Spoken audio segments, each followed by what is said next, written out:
thought they had banished us forever. But now, finally, we have returned. Hello and welcome to another Writer's Showcase, everybody. I am pleased to be here with some of my lovely guests. Allow me to, pardon the noise, family is visiting.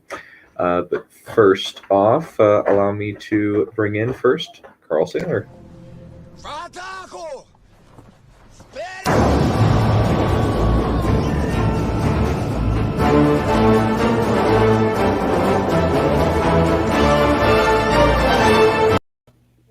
Ride of the row Hiram has nothing on Brest Kripost.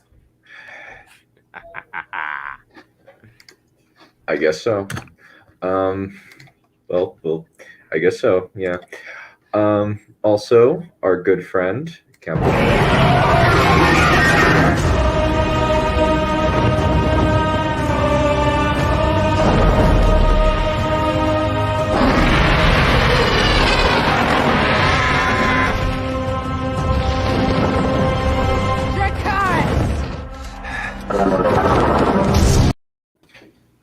Dracarys minions. Mm-hmm. And our resident Bardley chap.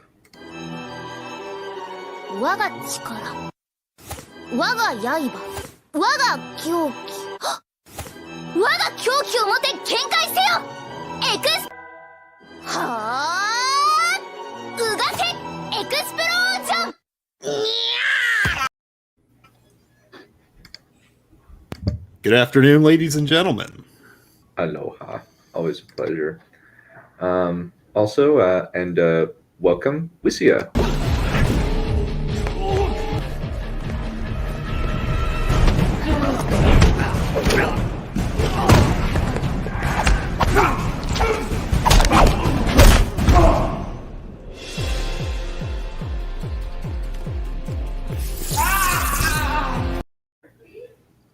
Hello. Hello. And, of course, only appearing for a short little bit, please welcome the resident Forge King / leader of his own smallest cult, Mothmaster.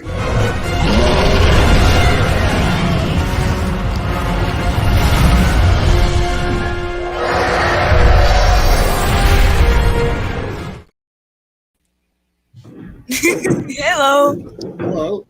Ah, is that custom animated? Yep, I made it myself. Yep. Damn. Very impressive, I have to say. Alrighty. So, first off, anybody have time constraints? Let's see. The Not usual. exactly. The usual, too. Around four-ish. Four Okay. something-ish. For something-ish? I'm probably gonna have to get off by round 2. I'll be here. I'll just be Okay. AFK-ish around 4:15 ish. Okay. So how about this? Let's do Wissia first, then Count Balerion, then Carl Saylor, and then Tarek, and then me. That sound like a plan? Sounds good. Okay. Didn't expect that, but alright. I cater to the needs of my guests. I am fine to be last. Alright. Thank you. My pleasure. Alrighty. Go for it. Alright. So, last we left off, Lucia just reawoken from a pod, suffering from a horrific amnesia, unfortunately, after an imperfect stasis. She is found by Malik and asks to go with him, where she is promptly taken to the capital planet of the United Systems Republic, a planet named Polis. She's immediately God damn it. I didn't write this out right. So she ends up getting a place to stay while they try to figure out what to do with her. However, she doesn't know that they already have plans for her. We now get started onto Chapter 3, Trial of the Marshals. She slid the spoon free of her lips. Lucia took her time chewing down on the cherry chocolate cake, letting its thick sweetness wash over her taste buds. She swallowed down the remains of her cake, dopamine rushing through her head and feeling her skin harden. Even in her euphoria, she could still hear Malik, who sat across the table from her. Someone's enjoying dessert. Lucia eagerly answered back. I've never tasted anything better in my life. Malik smirked, reclining back in his seat. Behind him was a glass wall, one that gave her a perfect view of the city's nightscape. The bright, colorful lights, the trailing rays of so many vehicles zipping through the air. Her eyes tracked back to Malik, who was dressed in his white uniform, the glimmer of the captain's symbol catching her eye. Lucia picked up a glass of water before washing down the remains of her dessert. When she set the cup down, she spoke again. So, about your offer, joining the Vanguard Corps and such. Her eyes traced down to her plate, catching a glimpse of her red, elegant sateen dress. The already dim yellow lights dimmed ever more. She hugged herself, feeling goosebumps form on her arms. They're soldiers, right? Soldiers kill people. Her eyes focused on the plate, her mind traveling elsewhere. There was a place in her mind she went to, a city of embers and burning buildings, with obsidian metal figures not far away. There was a woman beside her, a black-haired beauty for whom she felt warmth. Malik's voice pulled her out. No, they don't. Lucia looked up from the table, eyebrows narrowed in on him. Killing civilians is a war crime. We have ethics and standards here. The people who you'll be killing are the ones trying to kill you back. Lucia exhaled, yet her arms remained around herself. Okay. And will you let me go back to Earth? Malik nodded.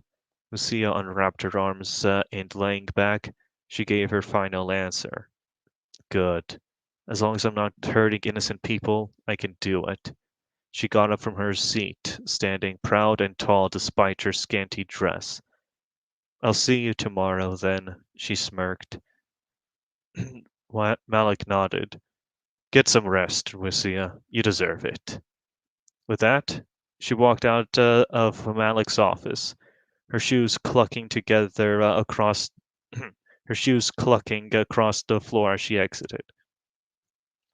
The golden doors slid open, and Malik walked into the bright white room. The chamber's windows were tall and transparent, letting daylight beam through. At the center of the room lay nothing. However, further back was an arch-shaped table. was an arch-shaped table and 11 chairs, 10 of which were occupied. Haroon sat in the middle on a more decorated seat, almost like a throne, and to either side of him was 5 seats. The men gathered were dressed in their formal military uniform, undershirts, jacket, boots, and pants. Each of them dressed in different colors, but none wore yellow nor purple. All 9 living Grand Marshals gathered here, Malik counted in his head. The air became heavy as the doors behind him slid shut, the white lights above roasting him like meat in an oven. Welcome, Malik, Haroon opened, calm and frigid as ever. If you are concerned about your security violations, we've decided to let you off with a warning, he stated, depressurizing the room for Malik. This is on account of the insertion force comprising of just your shuttle, 4 dropships, and squads. Then why am I here, Chancellor? Malik asked. Besides letting you off the hook for a potential court-martial, Victor, Dimitri's marshal, snapped. To discuss the fate of Lucia, Mansa, the black marshal in white, answered, leaning in. Last night you submitted a request to personally train her for the position of Grand Marshal of a Vanguard Corps, stating that you have her consent as well. Miller, dressed in his olive green Liberator Corps uniform, mocked the request. Yeah, because some lady you dug up from a wasteland is way more qualified than the hundreds of officers who would be eager to take the spot. He chuckled. Even a shitty commander like Jareen would have the right to be pissed. Haroon, spotting the elephant in the room, addressed it. To fill the tiger's shoes will require a great deal of training and excellence, he explained, glancing at the empty seat. Furthermore, I doubt she has control over her abilities.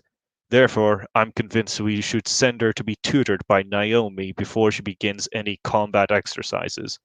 Agreed, Miller chimed in. What's this? Malik interjected smugly. The oh-so-wise Haroon Rashid going off his feelings rather than logic. The Chancellor glared at him, the marshals turning their ire to Malik as well. I say we have her prove her discipline and control over her abilities before we send her off. They looked at each other, their silence almost deafening, but it would not last. Ali, the marshal in navy blue, addressed Malik. Logical as it may be, there's a high amount of risk involved in such an act. Then I'll do it, Malik volunteered. I'll put her through a pressure test and see how she reacts. I don't think so, Miller snapped, slapping the table and rising from his seat. We're not going to let you rig this so you can get your way. One of us has to be the one to give her the pressure test, and that person's going to be me, he volunteered. Malik, face turning pale, nodded. Haroon, however, reclined back in his seat, hands folded. So, I believe we're all in agreement. He waited, giving the Grand Marshals the chance to protest. None of them raised their voices, and Haroon carried on. Then we are decided. Miller will test Lucia's discipline. If she can show restraint in using her powers, we'll let you train her. Otherwise, we'll send her to be trained by Naomi. Malik, nodding, accepted the terms with an abrasive tone. Understood, Chancellor. The two stared at each other down for a moment before Malik exited the chamber, the door sliding shut behind him. The grey doors slid open for Lucia as she entered the training hall. It was a well-lit, pearly white rectangular space that almost radiated. Standing in the center, a giant of a man dressed in form-fitting full body wear, one colored in olive green. His hair was dark, his eyes jade, and his body that of a muscled brute. Her body trembled upon seeing him. He's so tall and fucking ripped. Her pupils dilated. Fuck, don't tell me I have to fight him. She stared at the bioengineered superhuman, waiting for a response that came in quickly. Lucia! His voice boomed like a drill sergeant, immediately startling her. I am Vanguard Corps Grand Marshal Audie S. Miller, but you will address me as Marshal or Sir. Understood? Lucia instinctually saluted him and shouted back, Sir, yes, sir. She stood she stood still as a rock and erect as a pillar, trying to signal to the marshal that she was serious. His hand still folded behind his back, the marshal locked eyes with the young phoenix. Malik is of the opinion that you are a disciplined young lady with control of her powers. Lucia heard the doors slide open behind her, followed quickly by the clanking of armored boots. She glanced around, spotting several armed vanguards in olive green armor, equipped with pauldrons and the kama flown over the back of their legs. The marshal motioned his hand to his right, drawing her attention to a group of men and women in white, holding some sort of medical gear. They are my medical personnel. Those troops who just walked in are my personal bodyguards. As you can tell, the other marshals and I disagree with him. Lucia felt sweat form at her brow, her heart pounding. The men and women around her gave off a vicious aura, as though they were veterans of hundreds of battles. So what are you trying to do to me? She looked back at him, seeing he stood as tall and imposing as ever. You won't be fighting them, of course, They can't withstand whatever power you got, he explained. Today, you'll be sparring me. Lucia's eyes shot open, her heart skipping a beat. Take me on without using your powers, and regardless of the outcome, we'll let Malik train you.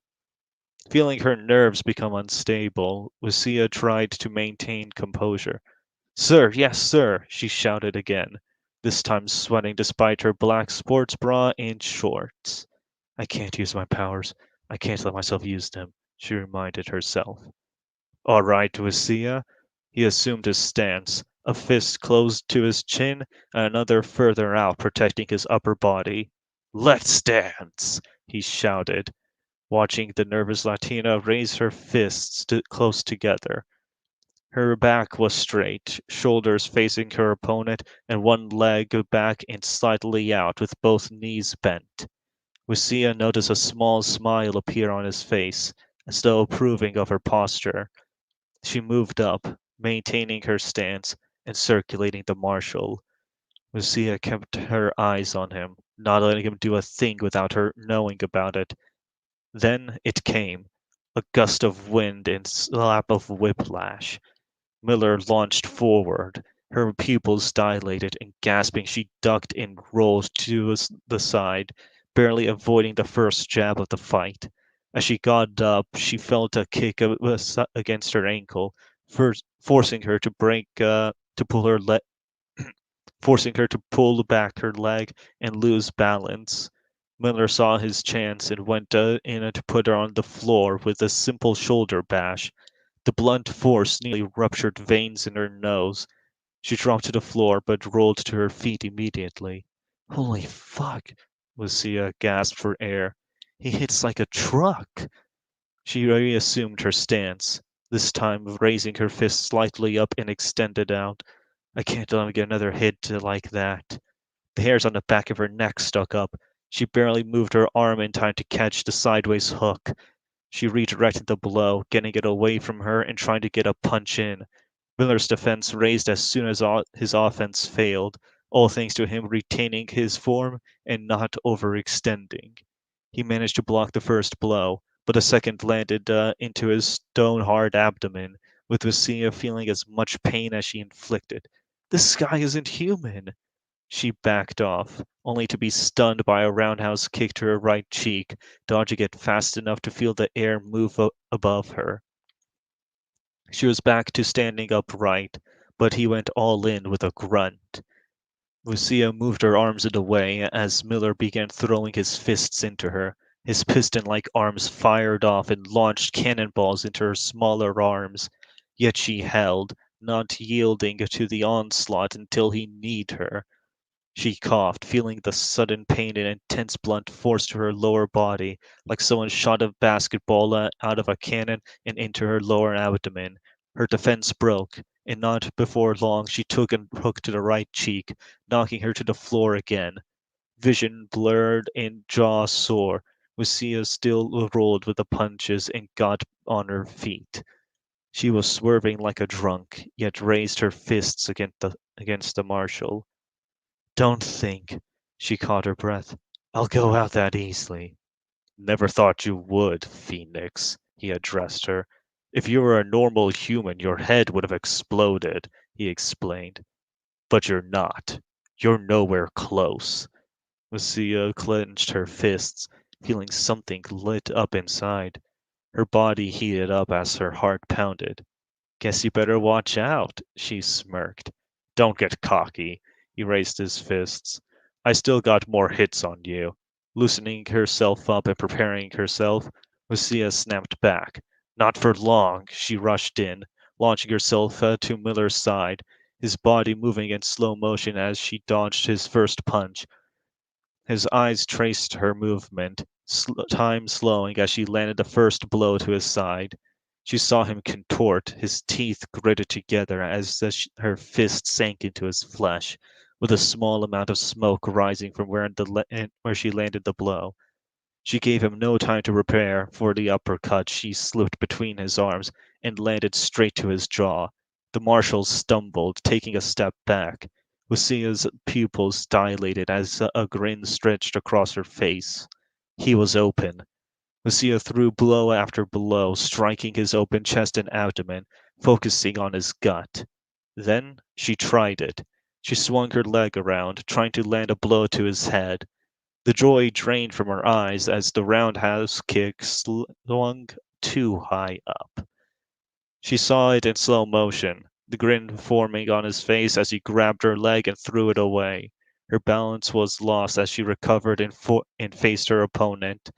She didn't have time. He threw a punch to her cheek, to her abdomen, and her chest. The world was a daze to her, sweat blasting off the points of impact while her body became bruised and numbed with every blow. She dropped to the ground, gritting her teeth together, and in too much pain to think or move. That's 3 seconds, Wiz.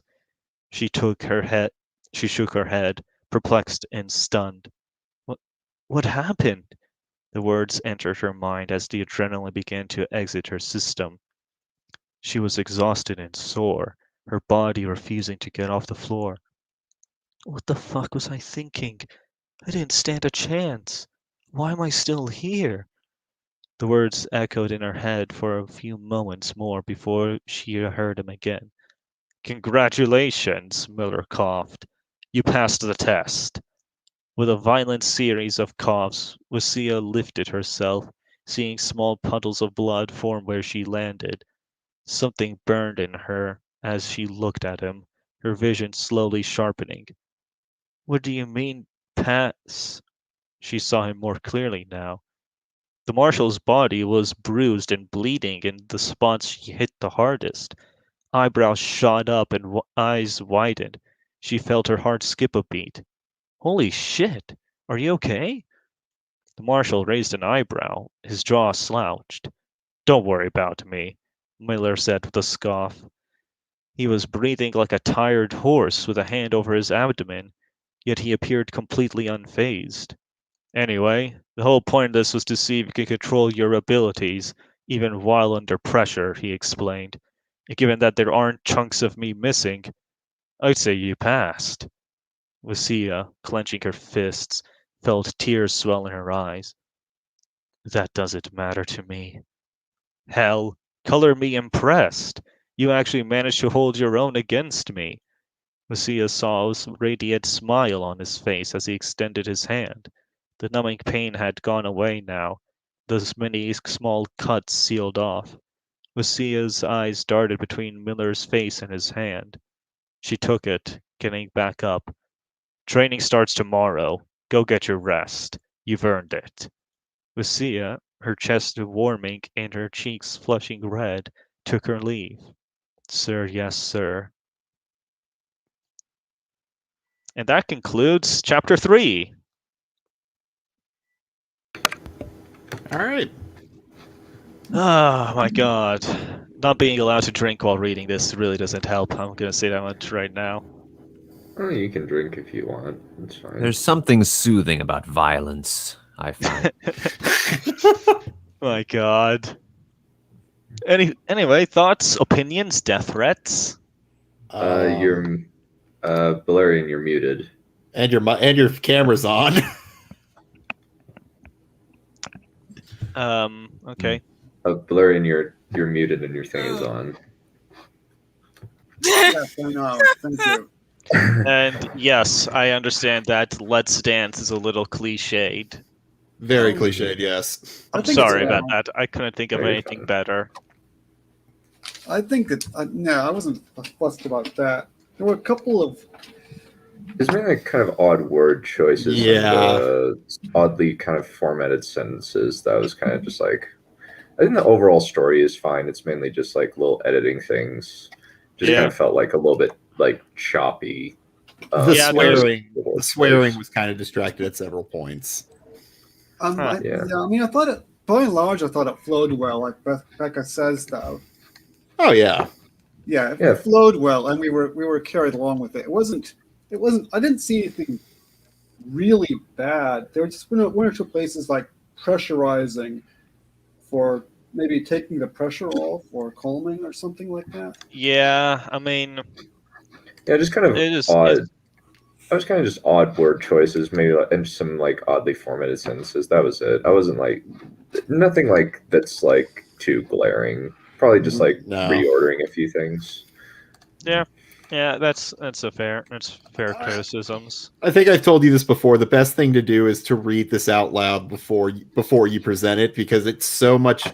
It Yeah. really helps with kind of the flow, not with the flow so much as the as just how things sound when you say them aloud. You don't get that if you read, like in your head. You have to actually read it out loud. Yeah, I mean, I'm going to be frank. I really could have used reading this to myself before getting on the stream again, because I did technically read this chapter before. It's just I wanted to do a few small edits because I realized, holy shit, Malik forgot to ask Lucia for her consent before she signed up for the Vanguard Corps, which is a huge ethics violation, which is extremely ironic coming from the character who's supposed to be all about ethics and morality. So, yeah. So he kind of forgot. Well, Yeah, that's what he a little kind of consistency Don't is. you dare! kind Don't of you always go dare, back. Don! Why He not? kind of forgot to ask Lucia if she wanted to join a gigantic military organization. Nice catch, though. You Danny kind of forgot about. God damn it! you caught it before reading it, though. So Yeah. So that's good. Yeah, I thought the word choice thing that's not a major criticism. That's a relatively minor one. All right. Any comments on Lucia as a character thus far? I just have one question. She has amnesia, right? Imperfect amnesia. Okay, so does she know how strong she is? Like, Not exactly. okay, because that seems to me to be a problem. If she has amnesia and she doesn't know how strong she actually is, she wouldn't know to hold back. That's the thing. Oh, that's an interesting point. Yeah, because that's the thing that I've actually been trying to figure out is like, okay, so she uses her. How much does she actually remember? Because I've actually been trying to figure that issue out for a while now. It's literally an issue of like, even I forget how strong I am sometimes, and then I rip down a door or break a window. and that has happened on more than one occasion. God. Remind me not to annoy you, Tarek Chop. I'm a gentle giant. I did. Are you like 6'4" or something? I'm 6'3" and about like 250, 260 pounds. Jesus Christ. Yeah, I'm scared now. Dang, wow, Tarek's a bodybuilder. Chonk. I was picturing a slim guy. I was picturing a slim guy because of your voice. Yeah. I mean, the bard stereotype isn't exactly that he's a big, strong brute. So. It's not. It's the bard is generally couldn't also double as the fighter. Yeah. True. Anyway, I did actually wanted to point out that I just remembered that I did make mention that Miller was completely beaten up after that fight was over, and I wanted to actually have that and point that out to show off that she's a little stronger than she thinks she is. And yeah. Yes. Also, what did you guys think of her asking if he was all right after the fight was over? Shows compassion. I think that makes sense. Perfect. No, That's exactly. Well, given how she was swearing, I could have sworn that it was going to end with "Get up, you bitch." I mean, here's the thing, though. Some of the dialogue that I read out for her was in her head, and some of it was also said out loud. So the real question is, how do I actually read it to indicate that it's in her head, and how do I read it to indicate that she's saying it aloud? Yeah, it's balance. Yeah, it is. Yeah. I mean, you'll obviously be able to know which is in her head and which isn't, because, there's some things that the characters respond to, some things that they don't respond to. I think like a few things like he's built like a truck was fairly clear. That one was clear to me. Yeah. Yes. All right. Anyway, I think I can stop talking about this now. Okay. All right. Good. All right. Mothy Man's turn. So I think Mr. Sailor Chap is up. All right. Okay. So we have a little bit of a recap. Siren's death was only the beginning of the terrible woes that would befall the Hetheran Empire, as a giant hippogriff swooped down upon the ship, felling one soldier. But Attolo, maddened by rage, began to tear into the beast, only for him to be captured in its talons. Now Northwater's goal had been changed from destroying the Witherskall Empire to finding that boy. So now it begins. The snow bunting screeched as its eyes saw the light of a sconce and the sound of a horn call it. The hippogriff lowered its free leg and perched upon the stone wall, the quarried rock held together by an imported substance from other kingdoms. It reeked and detoured insects of all kinds from the citadel, but pine resin held it all together well. The snow bunting tossed Attolo onto the cold and hard ground, despite the grass softening the blow.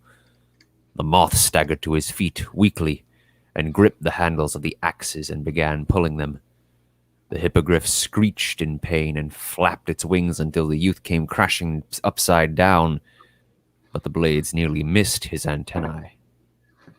Eep! He squeaked in fear as the white hippogriff jumped and flapped its wings again to a strange moth with thick leather armor from head to foot. Attolo couldn't tell what he was, not even by his scent.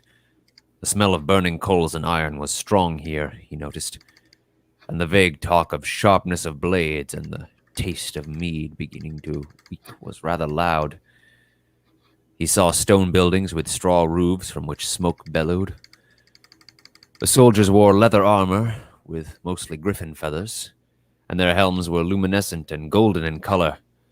Longhouses had many a patron come forth and from, and Attolo saw that it was not only moths that existed within this place, as the sunlit were there as well. Their bodies were covered in thick padding and mostly fur than armor. Leather and skin tents were scattered throughout the camp, and a gut feeling made him think that this was not the true empire, but rather an offshoot. Some moths and sunlit stared at the captured boy, and his antennae drooped in fear. Where? He wanted to ask the all-too-familiar question, yet his voice trailed off as he gawked at the size of the cathedral in front of him. It was taller than the captain's ship's sails, and taller than the kingdom of Svedon, and its color was that of snow. Attolo heard wooden doors creak open, and 3 figures huddled together stepped out of the cathedral. His instinct told him to grab the axes, and he raised them up as best he could. They seemed a lot heavier than before. The middle figure, a short, pale red, moth-like figure with ochre wings and white veins, and a crown upon her head with dark green orbs and thorns embedded into it. She was older than him, however, as she was the second oldest of 24. Yet she had a female voice that sounded sort of cute. "Calm yourself, boy," she spoke. Attolo looked at the others. A blank, naked, tan fellow was on her right, his hand holding the red lady's, and the left being was a thick beast of a moth, his fur a silver gray, and old age upon his face was clear. The scars upon his belly were not fresh, and he had but one wing that hung around his free arm like a cloak. He had a golden chest plate that had a fanged sigil with a scale in the middle, and upon his head was a crown that had 4 spikes in each of the cardinal directions. His cold eyes glared deep into Attolo, and the boy shivered and turned away. Who are you?" the young moth whimpered as the 3 beings came closer, and he scrambled back towards the wall in fear. The left one spoke first. His voice was shaky, and he sounded about as afraid as he was. "Stulen," he introduced himself with a short bow. The middle moth sneered at Attolo and then shook her head. "Princess Hawthorne of Skilolnograd, but you can call me Thorn." Attolo let out an internal sigh of relief, as he didn't want to pronounce all of that at once. The right, however, was silent. The young moth didn't want to look up at him, but the tall being's low, rumbling growl of a deep voice caused him to tremble. The boy didn't know if that was to cue to make eye contact or merely to acknowledge his presence. In response, Atolo let out a yelp and looked at Thorn's feet. There was no way in Adath's wings that he would look at him. The lady moth motioned to the giant moth. "This is King Skolar," she nodded to him. King Skolar simply huffed. "What do you want me to do here?" The boy stared at Princess Thorn. "Where am I?" The girl giggled and patted the young soldier's head. "You're in the Wotherskal Empire," exclaimed Thorn. Stuhlin eyed his gloves. "Pardon," he spoke up, "but are those High Lord Northwater's gloves?" Atolo gasped and tried to hide his hands behind his back. "No!" Of course his stutter would come out at the wrong time.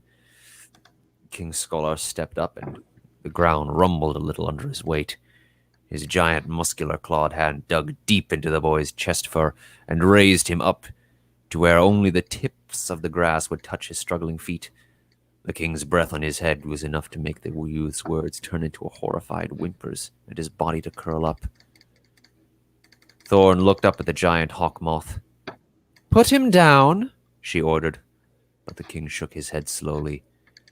He leaned close to Atolo's face, and a deep, growling, horrible whisper escaped him.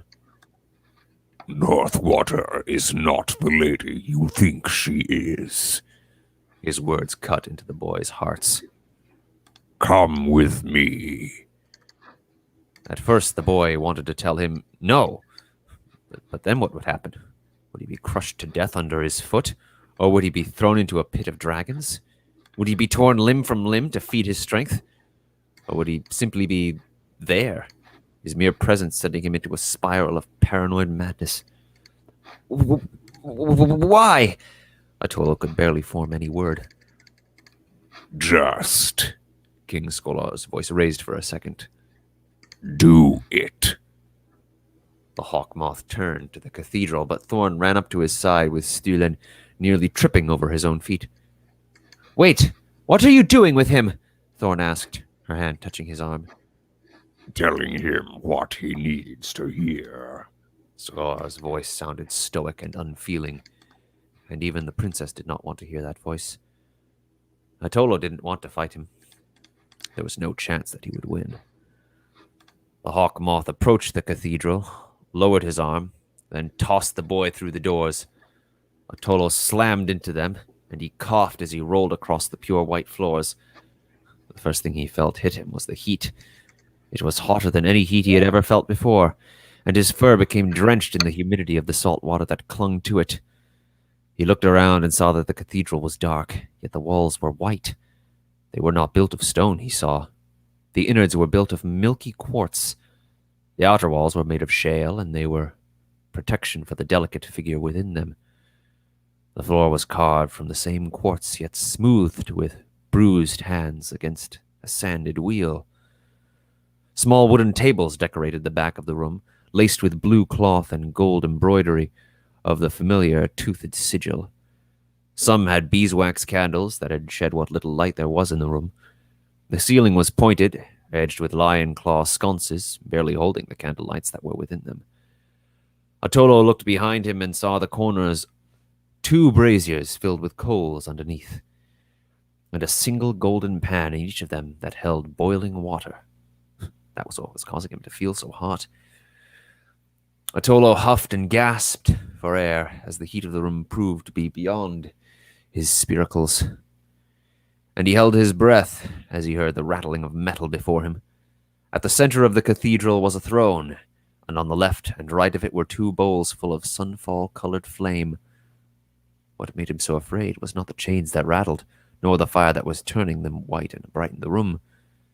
It was the figure that sat upon the throne that frightened him. A gargantuan figure, whose height towered over King Skolar, with pale white wings upon his back that had large strips of black decorating each wing.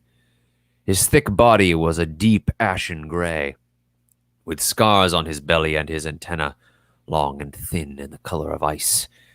His eyes were that of the void, as dark as starless nights.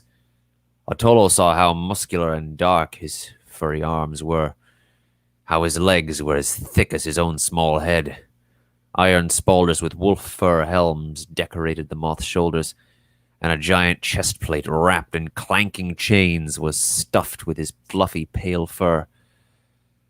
His thighs and shins were protected by iron shields, and his wrists were clasped with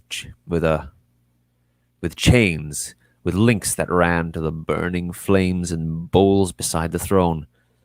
His neck had a collar that was somewhat similar to the chains on his wrists, but the links on his throat were broken. The figure's head had a helm that was unpolished, yet still it was as iron as the rest of him. It had several tall spokes on its top and a mouthpiece that guarded the figure's jaw. The mere sound of his hard panting sent chills down Otolo's back. His voice was hoarse, though it was still as deep as Scholar's. Hey. Hang on, what was that? Hey,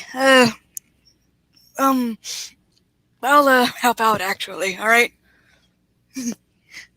Alright. Okay. Jag ved Bionev here come. That was what he growled. Atola did not know what language he spoke. What? The young moth perked up a little before flinching as the giant moth leaned towards his chair. Erechod. It sounded like an order. Zo Joel youth. The moth's hand raised up and tilted its fingers in a beckoning gesture. Atola swallowed nervously. He understood very little of him, yet he recognized that gesture. The boy was shaking as he crawled toward the moth, and he dared not look in his face. He stopped midway to the throne. I can't breathe, he panted. The large figure raised up from the throne, almost in shock, and the chains rattled loudly and echoed through the cathedral. His footsteps were as loud as an earthquake, and the chains that were within the bowls dragged themselves out to reveal their white sheen. They were forged of iron and burned brighter than any candle, and the quartz underneath them darkened from the heat. Otolo's head shot up and his wings flattened, his hands over his face as the light from the chains was hurting his eyes. Please don't hurt me, stammered the boy. The giant moth stared at him deeply before reaching out his hand to him and grabbed him by the chest fur the same as Scholar did, and he was raised in the air, but a fall from his grip would surely break a leg. The young moth whimpered. What do you want from me? Who are you? The figure did not respond, at least not in the tongue that he knew. Ancient. Nithin Isen. Owinjal. I don't understand. Atola tried to laugh, but he couldn't, not with that face looking at him. The tall moth growled under his breath. Noskvater. The boy's antenna perked up. It sounded familiar. Northwater! Atolo realized for a moment. What about her? Do you know her? The giant moth tilted his head back a little and brought the young moth to the collar around his neck. In between the links was a sigil, yet not the one with the Sauron fangs. It was of a flame, with a hammer in the middle of it, and surrounding the two were 4 triangles in every direction. Atolo's mind raced with thoughts. Why did that look so familiar? He tried to think of where he saw it. He tried to recall the night he was brought to the other empire in Svaden, with the decks of their ship, the banners and flags that decorated every tent upon the shore, the chest he remembered that held the gloves Northwater gave him. What was upon its lock? He gasped in horror. The Hetheran Empire. No! The boy shook his head. You're lying! You can't! He paused and stared into the dark giant's black eyes, and even if he didn't want to admit it, he told the unspoken truth. The gloves that the captain gave him, they felt filthy now. After everything she told him, Atolo felt like he was going to cry. He laid his head upon the collar, closing his eyes in defeat. "Who are you?" he sobbed as he gripped the large moth's spaulders. The being seemed to let out a hushed sigh, then wrapped his arms around the boy. He began to whisper in his ear. "Against King Norskvater, ved Heshadam." His grip tightened, causing the child to choke. "Iver shad komme garth warden mir." It was one of the few things the boy could understand, though the translation was rather muddled, as the ancient tongue was never truly heard in such a light. He shivered at the thought of what he said to him. Yet as he stared at the chains that were wrapped around the moth, he knew that the captain was not to be trusted. Not again. Not ever. He shut his eyes, and the deep voice echoed in his head, and the translation of it was even more horrible. "Against Northwater kings you shall help me, boy. Here you shall become my warden guard." And there's a little break here. Is that where you wanted to stop?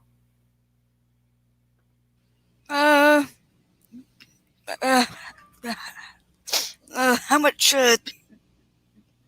It says page 5 of 7 at this point. how much,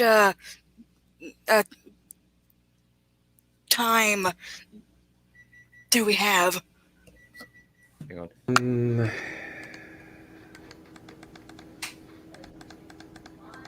I don't know how much, actually. Just got to 4 right now. Let's look Balerion.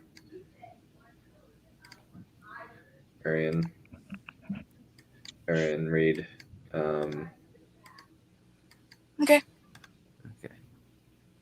Well, didn't Balerion say he was going to be AFK around 4 Eastern? Oh, yeah. Oh. Yeah, he did. Quarter Okay.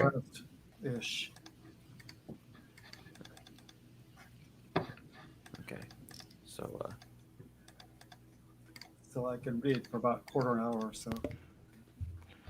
all right. Anyway, that sounded quite impressive. Yeah. Yeah. That's the thing. By the way, which language is that? By the way, is that is that German or is that a made-up language? It's made up. Sounds oddly German for some reason. Well, based I on- am. There was a note among the pronunciations at the top with the word Sweden, which is Sweden with a V. Oh, so, yeah. I tapped into my my latent Swedish half to guide the way. Nice. Cool. Det var I mean- jättekul. Yeah, I actually also noticed that as well. It's really cool. Nice.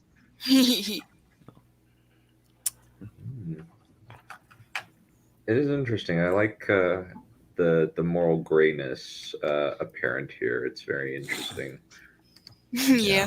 Yes. Yeah, I get a lot of that. I am noticing a couple of inconsistencies. Part of that might just be the cold reading because this is the first time I'm looking at it.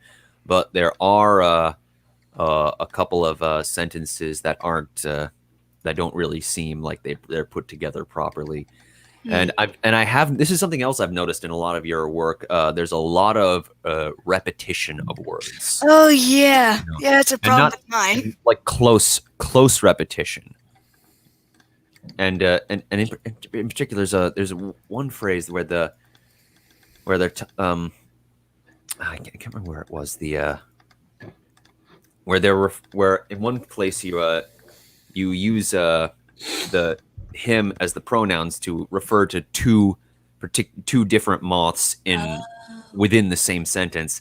That was a bad habit that I had to break. Yeah. Yeah, so that's Still is a something bad habit. Yeah, that's something that I started. Not something that I started, but something that I fixed while going back to the draft of my story. Is that particularly when Rosa and Maria get reunited, I had to toss out the word "her" a lot and "she" as well because there's two women inside the same exact scene and they're two separate characters, and they're both doing separate things and interacting with each other, and I can't just use she and her all the time. So I ended up using their specific names as well. Yeah. It's a balancing act to avoid saying their names too many times, but also to clarify who's who and who's doing what. A good rule of thumb as that I've come on is to alternate by sentence. So in one sentence you refer to the character by name, and the next sentence you use the pronoun, and then the next sentence, back to the name. Yeah, that's usually sufficient to keep things consistent. Yeah, that's what I've been doing. Yeah, and like synonyms and things like the I don't know, the captain said blah blah blah blah blah or something. Yeah, you can also refer to them by station and ranking, or even by an attribute of their physicality, like the black-haired lady or the blonde or something. Yeah, was Cherry going to say something? I noticed it especially in the cathedral, when you're describing the interior of the cathedral. There's where there's a lot of repetition there. In particular, the heat. It was hotter than any heat he had felt before. That sounds bad to me now. Hold on. Doesn't sound bad. I'm going to change that somehow. Yeah. Thanks on that. This is the good thing about editing, that you always get a chance to go back and put everything back in its place. It's a riot. Yeah. By the way, if you don't mind me asking really quick, did anybody have any complaints about the first scene of Chapter 3 that I read out? Because I actually wrote that out like yesterday and the day before.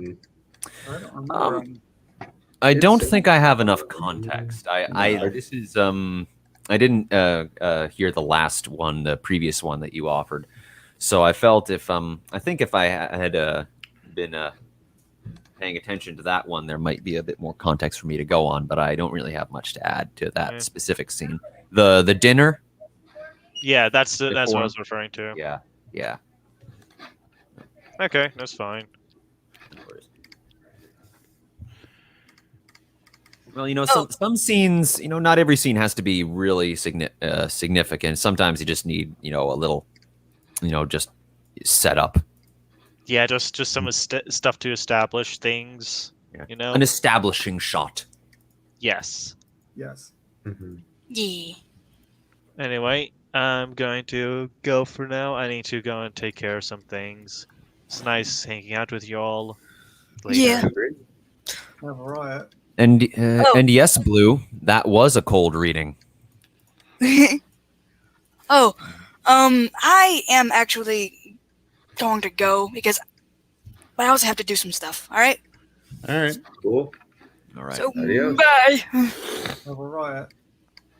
Bye. Bye. Bye. Hey, doll. They're gonna miss the art colony rabbits. Art colony. That's the one where they have a lot of does, but there's like snares in the book, right? That's what's a satire of, I'm assuming. Yeah, the one with the snares where they have this weird, like, they're kind of advanced in a way because they've got sculpture, and Hazel doesn't know what sculpture is, so he looks at this thing and how can you say that's Ella Ryra, the rabbit hero? It looks to me like a bunch of rocks. So it got turned into an art colony, needless to say. So let's see. Are we ready now? Let's see. Chapter 3. Art is a lulls. Then they got to a field. It rocked with way cool grass and stop imposing your human tastes on the narrative. They made some burrows, but they was kind of lame, except there were dandelions, which had awesome Figgy posters, but even that was far from her best work, because her second sight tells her they wouldn't stay there long. And the robots were like, oh wow. Soon this totally art colony rabbit dressed in lavender with a beret comes and says, yo dudes, we want to join a war that's totally cutting edge and abolishes conventions in these holes. You've dug yourself cool, but let's face it, kind of lame. I'm Catsup. I'm Mustard, said Bigwig, who felt sarcastic. Catsup lolled. That's a lulz, he said. No, they're bad, said Fiver, who had intuition and was in a mood. It's true my second sight said their aesthetic covers up bad power structures, kind of like postmodernism is an aesthetic and relies on images. OMG, WTF, LOL. The fascists relied on images. OMG, LOL, but these rabbits will make a totally awesome thesis topic, is like Dandelion. Okay, we'll go, because these holes suck. Stop being a lamer, Fiver, said Hazel. So they go to the Warren was totally Sydney Opera House, only it was bright neon. This is so not rabbit. Do they sing like birds? Said Bigwig. Don't be so essentialist, dude, said Dandelion. The rabbits greeted them by breakdancing, but Dandelion was the only one of our rabbits who knew how to breakdance. The others said, WTF. Yo, dudes, we're sending up human greetings, said Catsup. Yes, another robot who wore a bright chartreuse bathrobe with mauve polka dots. I'm Strawberry. I'm totally a connoisseur of art stuff, and cubism is so for hairs. This is my doe. That's a girl rabbit, Noldo hair. And the Holdo hair who wear the orange leather bikini and did her ears to look like Figgy said, yo. And Dara Dandelion lolled because art is cool, aesthetics cooler, but these dudes was like totally way overdoing it. And Strawberry guided them, toured them around the warren and showed them a bunch of rocks made to look like Elohara stealing lettuce. This is so clamped, said Dara Dandelion. Yeah, it's old but iconic, and like tourists pay lots of dough to see it and get replicas. Sometimes commodification is cool, said Strawberry. WTF, said Hazel, who is totally like bourgeois. Okay, come on.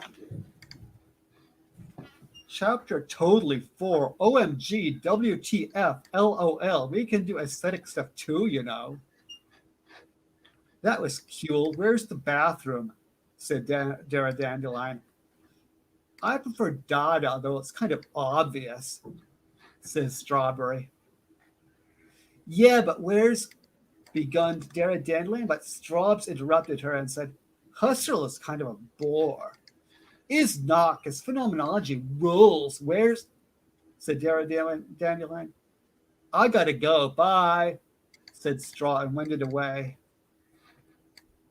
Some of our rabies go outside to eat, like Silflay.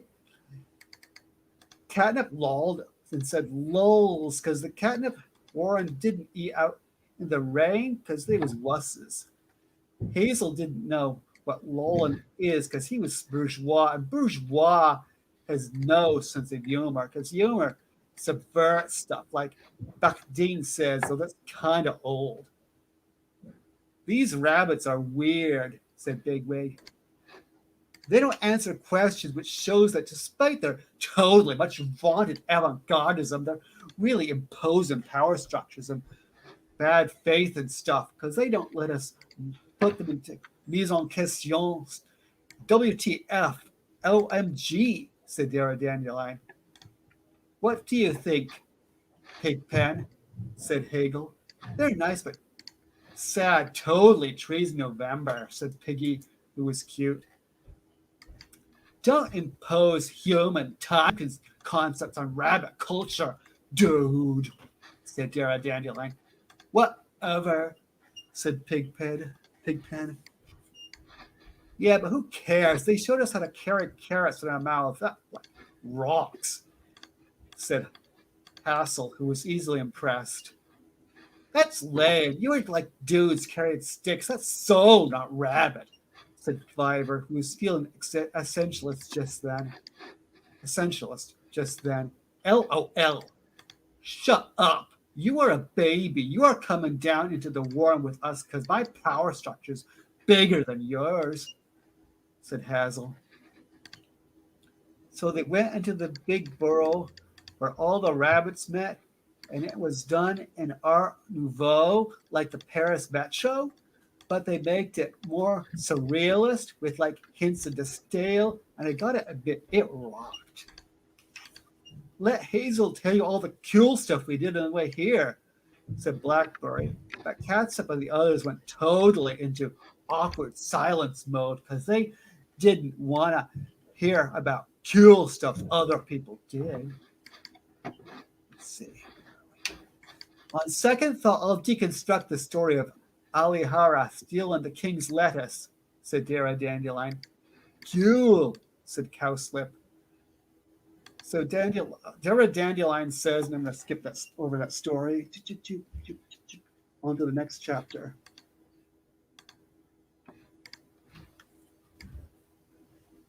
Okay, don't do that. Okay. I forget what chapter I'm on. I think it's 5. Aesthetics got manipulated to make jerks look cool, so don't be facile. That's nice, said Catsup, but he said it like you do when you think your girlfriend's hairstyle sucks, but don't want to hurt her feelings. Yeah, that old theory stuff's cool. You gotta believe that decon crap, and the rest totally follows, said Strawberry. Dara Dandelion lolled and says, you only think you're above it all. What's cool in lit is so not the same as being a poser. What do you guys think is cool? Said Hazel, who was trying to be diplomat. Oh, we're all post-structuralists now, said Catsup. Deconstructing traditional myths is so last week. Not that your girlfriend's story wasn't kind of cool. Our favorite critic is Silverweed. His critter totally transcends wayfind categories of thought, said Strawberry. LOL, said Dara Dandelion. So they heard Sulphurweed give a lecture, and he was trying to sound deep, but came out kind of lame. Oops, this bit, I'm going to skip most of this bit too. I'm just going to move on to the last part of this bit. Let's see. Images that totally testify behind their so pretended objectivity of a deep denial of the real, really, and of an equal denial of the image assigned to present what doesn't even want to be like represented, assigned to the right like squick of the real by burglary. Oh, take me totally with you. I'll be rabbis of the pretended objectivity with the scare quotes, dude. Okay. Wow, awesome, said the cowslip rabbits. Like, whoa, this is so not my paradigm. OMG, said Fiver, and went uber emo again and freaked out and run outside and knocked over several rabbits. WTF, said the rabbits. Fiver is kind of lit crit too. He has an idiosyncratic-like approach, said Hazel. Then he can give us free copies of his sucky book. I could use a laugh, dude, says one of the rabbits. Down. Hassel and Bigwig was PO'd, so they went outside to yell at Fiver, and Dara Dandelion came along because she did. The weird thing is everything he said is true. Something can be true and also total crap, said Fiver. Whatever, you sucks, said Bigwig. Don't be a jerk, said Hagel. I thought you were PO'd, said Big. Yeah, I was, but I changed my mind because he's so pathetic. I totally want to cry, said Hassel. You lamer, said Big Fiver. We finally find a place where we can chill, even if the rabbits here are kind of full of themselves. And you got to totally screw everything up with your, like, I got this feeling in my big toe that you got to do what I say. So give me 1,000 lettuces and your bank account at Tropical Island, Warren. Crap, screw you. You make me sick. You can go to hell. You can kiss my what's it. OMG. WTF. Like, whatever. Rolls eyes, said Fiver. Bigwig stomped off in a huff, but got it stuck in a trap. LOL, I knew that would happen. My second sight told me so, said Dara Dandelion. Let's see. How long is the next chapter? How long is the next chapter? Okay, I think I'm going to have to stop there, and the next chapter will have to wait.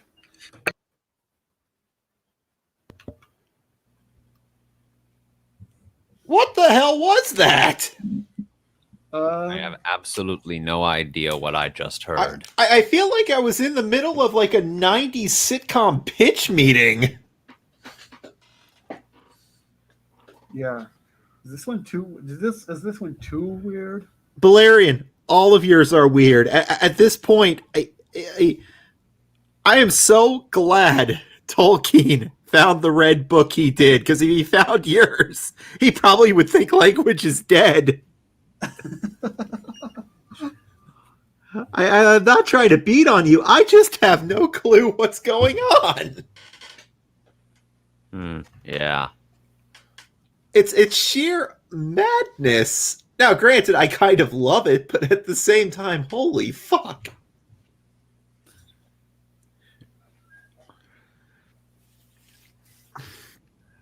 Yeah. There's...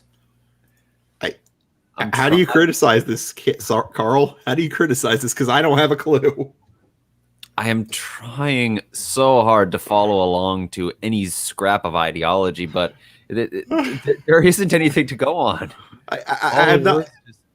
The concepts are just like they throw them out like just words that have ceased to mean anything. There's a cohesiveness too. It's like the stickiest kind of glue, but everything else got lost. Well, so long as it's cohesive. I said it's cohesive. I never said it was sensible. Well, of course it's all sensible.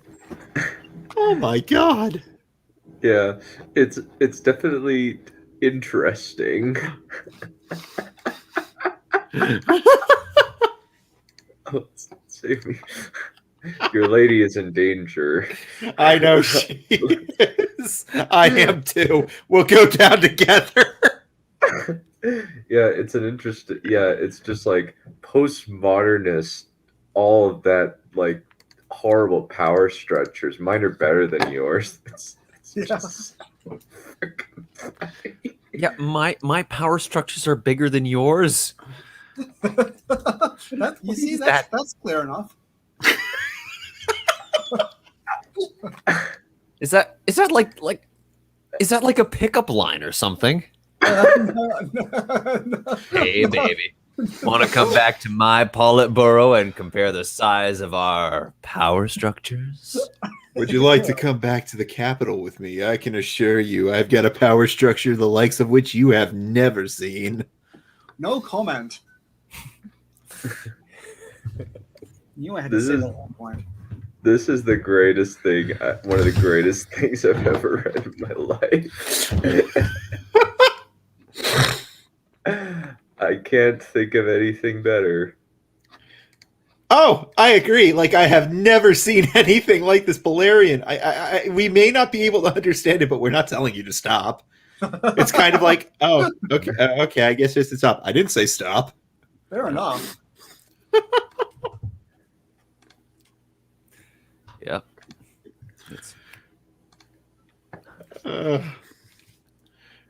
it's a unique brand of something or other. It's a unique brand of madness. Yes, all natural madness. But it's still great. All natural, though. organic, free range madness. Definitely free range. And I'm sure we can probably fit fair trade in there too. Oh yeah. Oh yeah. No. Do you want your victims bound, or do you prefer free reign?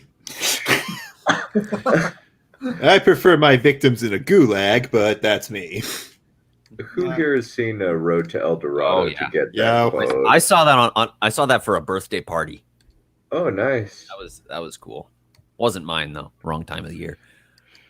I think I watched it actually at a drive-in movie theater. I saw it with my grandmother as a boy. I think I'm fairly certain I had a VHS of it at one point. I think we still do, yeah. Yeah, I love that movie. That movie is so funny. We need to do a watch together or something like that for that movie. Yeah. Yeah, it's Yeah. great.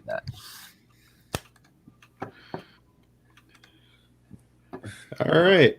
Alrighty, it is our beloved friend Tark's turn.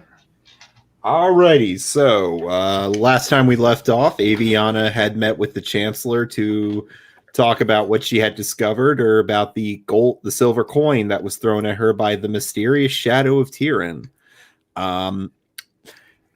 And what happened was he then offered her a choice between money or a job.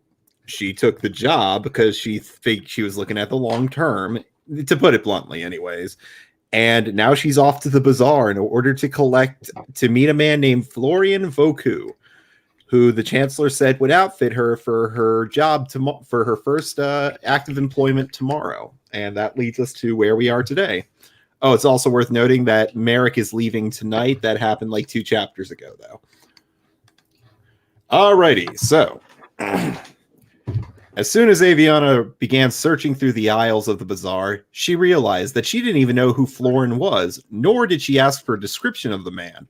She swore quietly, but continued to walk the aisles, searching for the merchant, but making sure to avoid Seraph's stall.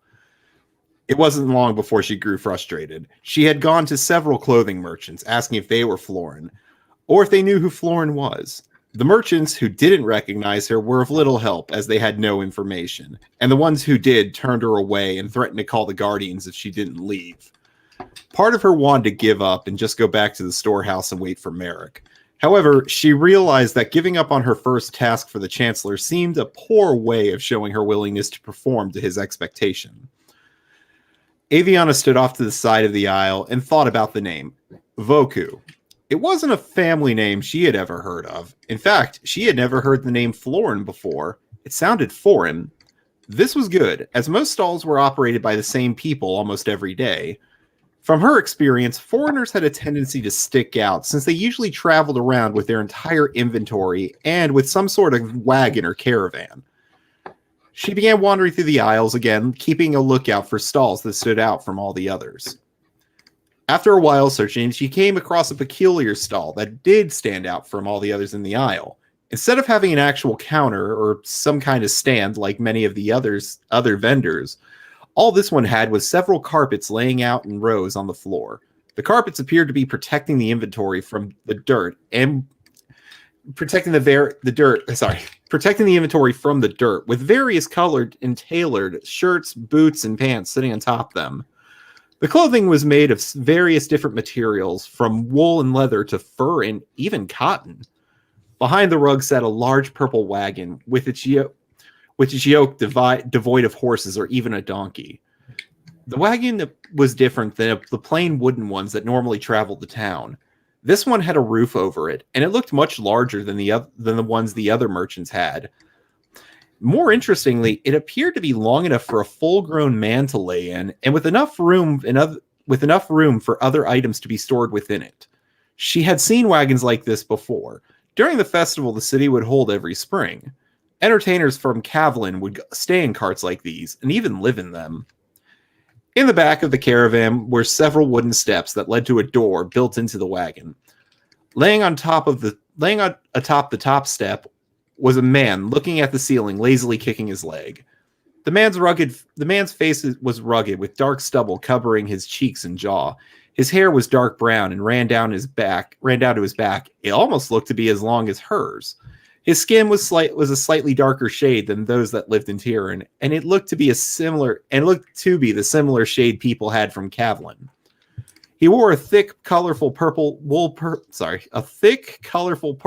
shirt that covered his arms, and embroidered into his shirt were several shapes and swirling patterns made from various bright red and yellow threads. He wore gray pants with a black leather belt that bore a bronze buckle, and on his feet were a pair of thick brown shoes that came up to his ankle. Before Aviana could say anything, the man turned his head away from the ceiling and met her gaze, revealing his hazel eyes. Without warning, he leapt from his lying position onto his feet with cat-like grace. It was so sudden that Aviana's body stiffened as she prepared to run away from the man, fearing as though he was about to attack. "Good day, my lady," the man said with a heavy accent. "Hello, I'm sorry to bother you, but I'm looking for Florin Voku," Aviana said softly. "I am Florin Voku. It is a pleasure to make your acquaintance," he said with a smile that made Aviana feel a bit more relaxed. "Oh, it's a pleasure to meet you too, sir," Aviana said with a bow. "Now that I have given my name, it is only proper etiquette that you give me yours," Florin commented, still sounding pleasant. "Oh, my name is Aviana, sir," she said, sighing, preparing herself for him to tell her off. "A unique name. Now tell me, Aviana, what can I do for you?"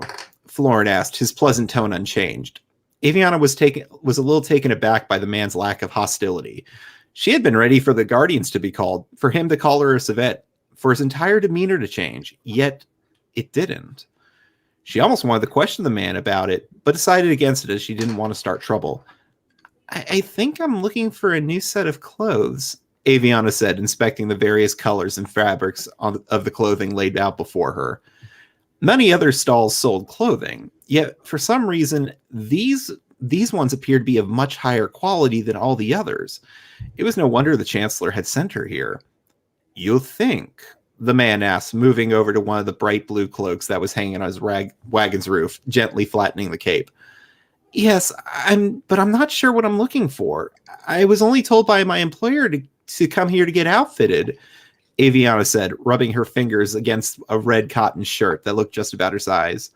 "Ah, I see. And what sort of work will you be doing?" Florin asked, walking close to Aviana. "I'm not entirely sure either. My employer said he would give me the details tomorrow," Aviana answered, still somewhat unsettled by the uncertainty. The man snorted before beginning to snicker. "Don't you think you're a bit young for that sort of work?" Aviana turned to face the man. She could feel her cheeks flushing as she shook her head rapidly. "Nothing like that. I'm just going to be working for the Chancellor." The man raised his hand, his laugh dying down as he composed himself. I meant no offense. It's just a jest, I assure you. Now, if you're meeting a man as important as the Chancellor, you're going to need something elegant, but practical," the man said as he looked over his stock, thumbing through some of the shirts before stopping. His back turned towards her. "However, in order to find the right thing, how much dharma do you have to spend?" It had been a while since she had counted the dharma, and even then, she didn't know the true amount. "I have a little more than 10. The man turned around and faced her, scratching the stubble on his chin. He knelt down and began observing the various shirts and pants he had on display. He then lowered his head as though he was paying particular attention to one shirt. When Aviana noticed, he removed something from his belt. "I know what the Chancellor has in mind, and you are going to need one of these," the man whispered, revealing a long, sharp, thin-bladed iron dagger with a black grip. "Why would I need a weapon?" Aviana asked, confusion decorating her face as she stared at the pointed tip of the dagger. "The Chancellor will. He likes just to see how prepared those in his employment are, to make sure they are ready for anything. Now, personally, I would recommend taking a sword." Suddenly, Florin sheathed his dagger and stood up, and began to look up and down at her. "But you look as though you're barely strong enough to stand on your own 2 feet, let alone with a sword in your hand," Florin commented. All right. Well, do you have any daggers I could buy from you? Aviana asked, rubbing her left arm nervously. Florence said nothing and walked to the wagon and entered it. When he exited, he had with him a brown leather case that he carried under his arm. These were made by one of the finest craftsmen in all of Kavlan. They should serve you well, he said as he placed the case onto the mat and unrolled it, revealing several blades, with some sheathed and others bare. The blades were made from a variety of metals, such as copper and iron. Though many of the blades were straight like a normal dagger, one blade had a curved shape and looked like a sickle. Others looked bent, and some had a blade that curved at an angle in the middle. There were also several handle types that had unique designs, as some had cross guards, some lacked leather, and others were just a metal grip, and even one or two that were curved. Despite the different designs, there was one that stood out from all the rest. It was a dagger handle that appeared to be made of solid gold. The golden hilt had a small red jewel at the center of the crossguard, just before the sheath. May I? She asked, gesturing to the dagger, to which Flor nodded. She gently picked up the weapon and unsheathed it, revealing a sharp-looking golden blade that reflected her face. This one, she said, entranced by the blade, looking on the flat side, observing its glittering, polished beauty. Are you sure? Florin asked. Aviana nodded as she put the blade back in its sheath and held it in her hand. How much is this one? That blade is one of a kind, and expensive, but I guarantee you that it will help you. Since you are doing this under the Chancellor's orders, I suppose I could make you a deal. How about 20 dharma? Aviana laid the blade back on the case and reached into her pocket, pulling out several coins, but always making sure the silver one wasn't in the pile. Is this enough? Aviana asked, looking at the pile of coins on the mat. Florin took the coins in his hand and said nothing as he counted. When he finished, he took 2 coins and placed them in her hand. Aviana felt unsure of her choice as she stared at her last 2 remaining coins. However, something made by a master craftsman was sure to impress the Chancellor, she assured herself as she pocketed the 2 coins. Thank you for all your help, sir, she said excitedly. You're welcome, and good luck tomorrow, Florin replied. Aviana placed the dagger in her cloak pocket and ran towards the exit, her heart racing in excitement. Aviana lay back and observing the golden dagger in her hand, gently twisting and turning it as she observed every angle. The way the blade reflected the light from the setting sun, peeking through the hole in the storehouse roof, entranced her. It was truly a weapon of great beauty, and she no longer doubted she had made the right purchase and she had made the right decision in purchasing it. It almost reminded her of one of the weapons Tyrion's Chosen possessed. Their weapons were decorated with only the finest gems, silver, and gold, and were forged by master craftsmen as well.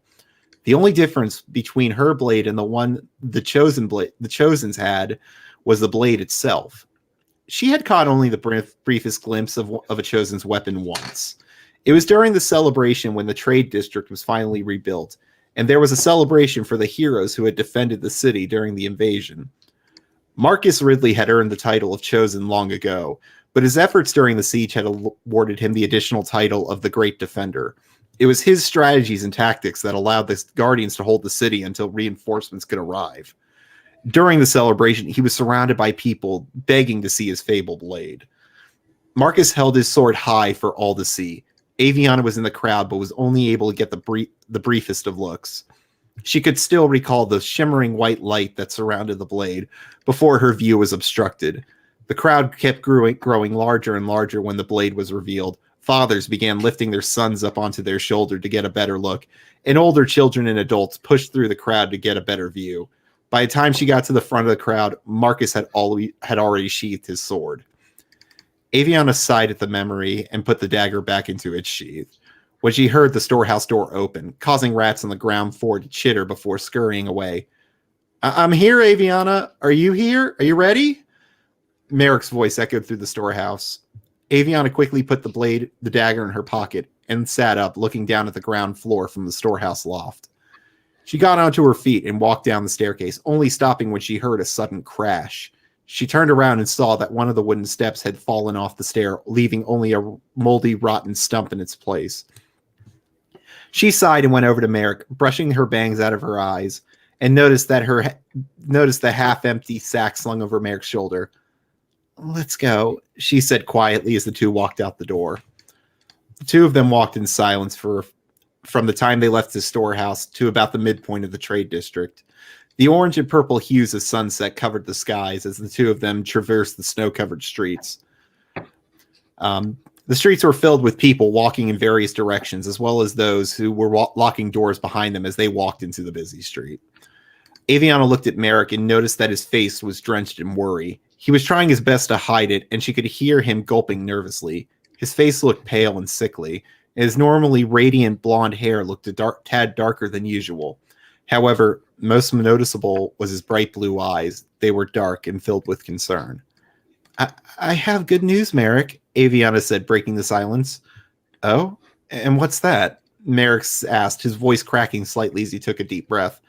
"I got a job today," she replied with the brightest smile she could give, hoping it would soothe Merrick's nerves. Merrick stopped in place and turned to her, relief rushing into his face and his eyes. Relief rushing into his face as his eyes brightened and he let out a long exhale. "That's terrific news. Who are you going to be working for?" he asked excitedly.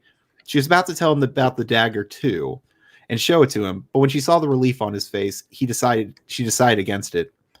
Merrick had far more to worry about than her spending almost all of her dharma on a weapon.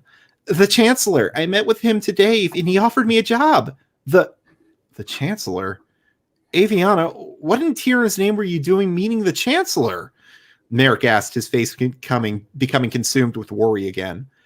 I heard he was looking for someone, so I thought I'd see if I could assist him," Aviana said, choosing her words carefully to avoid telling a full lie. "Well, what kind of work are you going to be doing for him?" Merrick followed up. She wanted to tell him that she didn't know yet, but she couldn't have him worrying about her.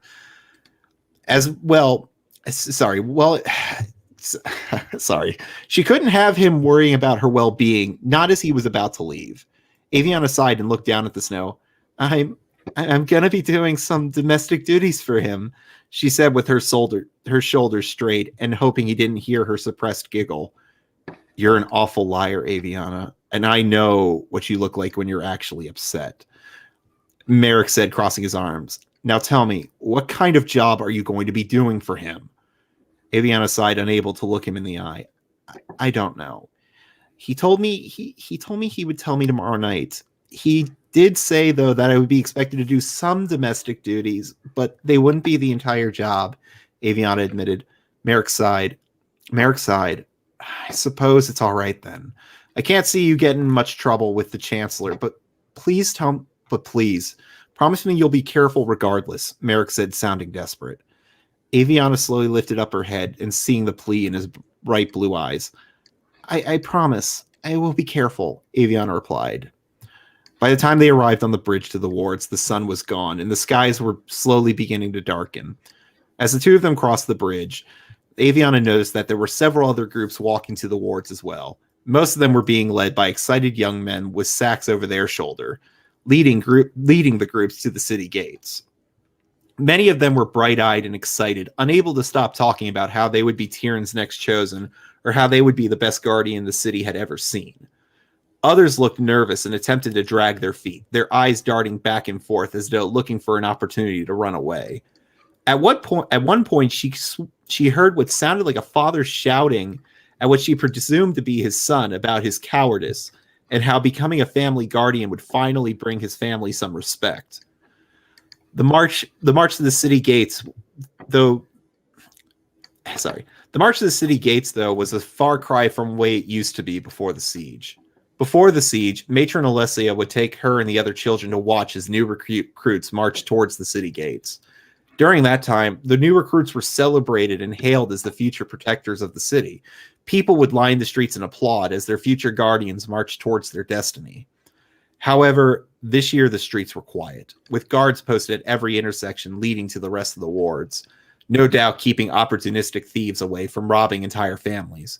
Or maybe they were just there to stop any children from running away. The lack of revelry and cheer for the recruits made the journey to the gate feel more akin to a funeral procession instead of a special occasion. One Once Aviana, Merrick, and everyone else arrived in front of the towering wall that protected the city, she noticed that several guardians were standing around holding torches illuminating the street, as well as the wooden stage that had been set up to the side of the large iron gates. In previous years, the guardians would dress in their finest attire, usually polished until they could reflect the sun itself, with their weapons sharpened and also polished until they gleamed like silver. This year, their armor was dirty and marred, with dirt, ash, dents, and other such blemishes, and their weapons, though still sharp, lacked their usual polish, giving them a much more earthly color than the reflective metal she was used to. All of the guardians stood at attention as a man walked onto the stage, his heavy metallic boots echoing through the silencing crowd as everyone turned to view him. The man standing on the stage looked as though he could lift a mountain. He had broad shoulders, and his face was rugged with dark red stubble all around his cheek and jaw, leading to a dark red goatee. His hair was also dark red and ran down to his back, appeared slightly curly. Unlike the other guardians, this man's armor wasn't the typical iron, but a lighter colored steel with a sword hilt that appeared to be made of the same material. The man stood in front of the crowd and coughed into his gauntlet before he began to address the crowd. Good evening. I am Captain Andrew Harlow. We don't have a lot of time, so I will make this short. The captain's voice was deep and authoritative and caught the attention of everyone. Your sons and brothers have been chosen to be the future guardians of our beloved country. They will face perils and dangers that few men have the courage to overcome. However, under our tutelage, I can assure you they will be prepared for whatever dangers our enemies can muster. The training will be difficult, but I promise we will make something great out of these young men, and something you all can be proud of. So, to all the recruits, I advise you say goodbye to your families and steel yourselves. I know you'll do us proud. The captain finished. There was a moment of silence when suddenly parts of the crowd began to applaud, causing Aviana to do the same. All recruits, make your way to the carts. A voice coming from closer to the gate announced. Aviana was suddenly surrounded by the sounds of young recruits saying their goodbyes and to their loved ones. She could hear a few boys who were so excited on the way to the gate, now in tears as they said goodbye to their families. I guess this is goodbye, Merrick said, turning to Aviana. Throughout the day, Aviana really hadn't considered the fact that Merrick was leaving. Now that he was about to get on to the cart and leave her for Tyrion knows how long, it felt like a dream turned nightmare. Without thinking, she grabbed Merrick and thrusted her face into his chest, feeling tears leave her eyes and stain his shirt. A part of her hoped that if she could just hold on to him, he wouldn't leave. But she knew that wasn't true. Promise me you won't forget about me, she sobbed. She then felt him wrap his arms around her and squeeze her tightly. I promise. But you have to do something for me in exchange. Keep your vow that you will be here when I return. Merrick replied. His voice was soft and comforting, and his embrace kept her warm in the gradually cooling night air. I promise. I'll do whatever it takes to be here when you get back, Aviana said, pulling her head from his chest, her tears stinging her face in the cold night air. Merrick smiled and hugged her tighter than she had ever been hugged. Then he slowly let her go as he began to walk towards the cart just past the gate along with the other boys. Mm-hmm. She watched him take his seat as a man climbed onto the front of the cart and picked up the reins to the horses and flicked them. The large brown horses began trotting and the cart began to move away. She stood at the gate watching the cart leave as several of the other boys were waving and shouting goodbye. She watched the cart for the longest time until all she could see was the torch attached to it, flickering in the distance. But even that quickly faded. When she turned around, she saw that most families had long since left and that the stragglers were also starting to depart. As she walked down the emptying street, a realization came to her. For the first time, she was now truly alone. And that's the end of Act 1.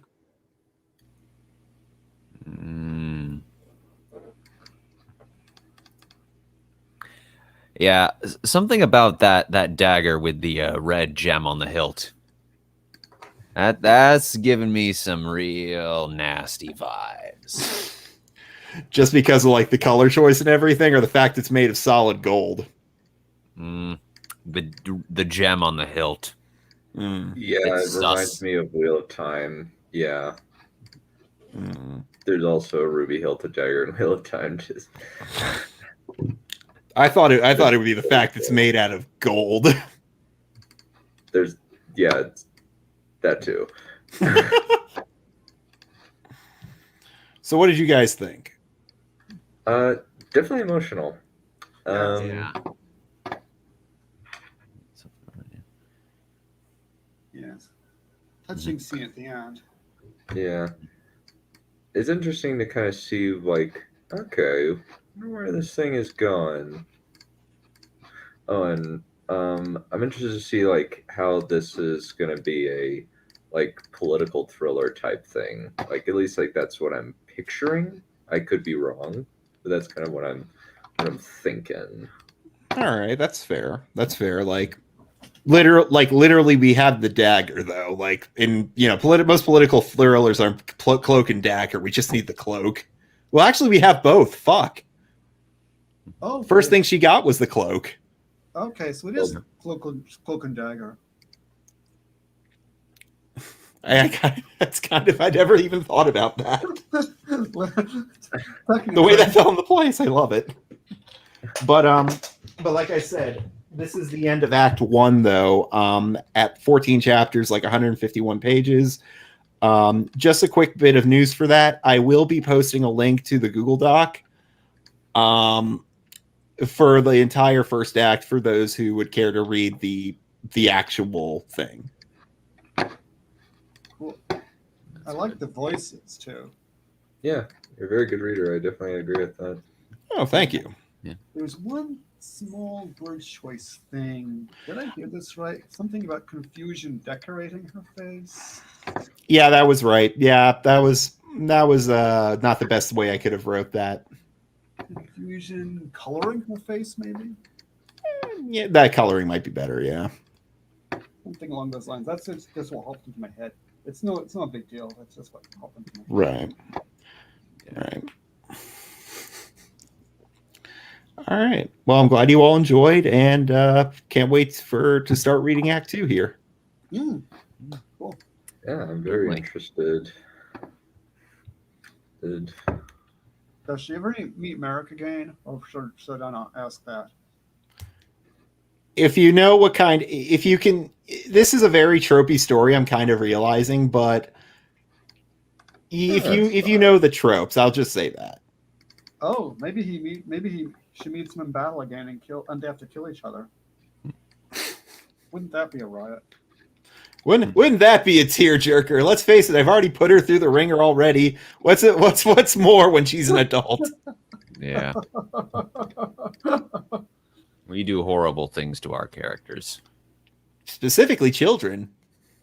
Even better. Yeah. That's just So, loathsome.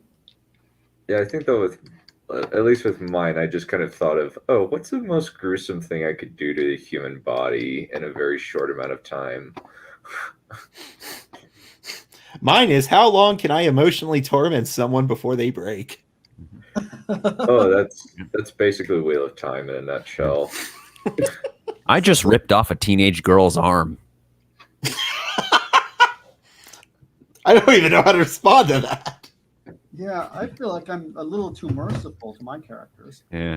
I don't even know what your characters are doing. I was talking It about is serious stuff. Oh, and you're serious. Okay, Yeah, okay, the serious one.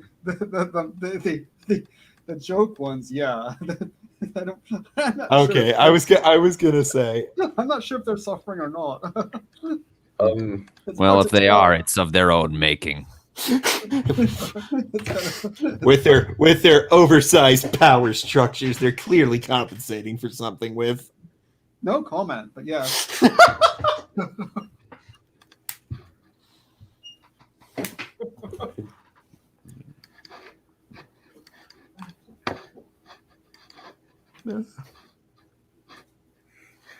Okay. Well, Now I have to figure out what I get to read. I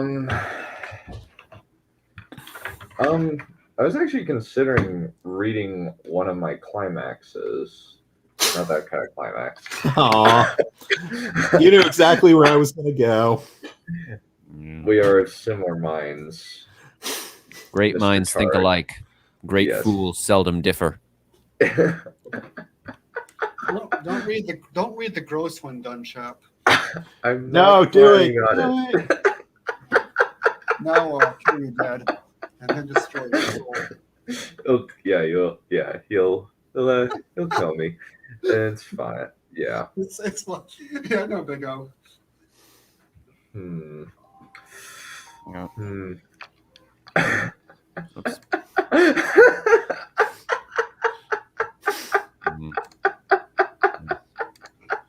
I remember you mentioning, Dunn, something about a notebook you did on your mission full of horrible, horrible things. Oh, I have that. I think I have some bad Mormon pickup lines in there. Dragon blasters.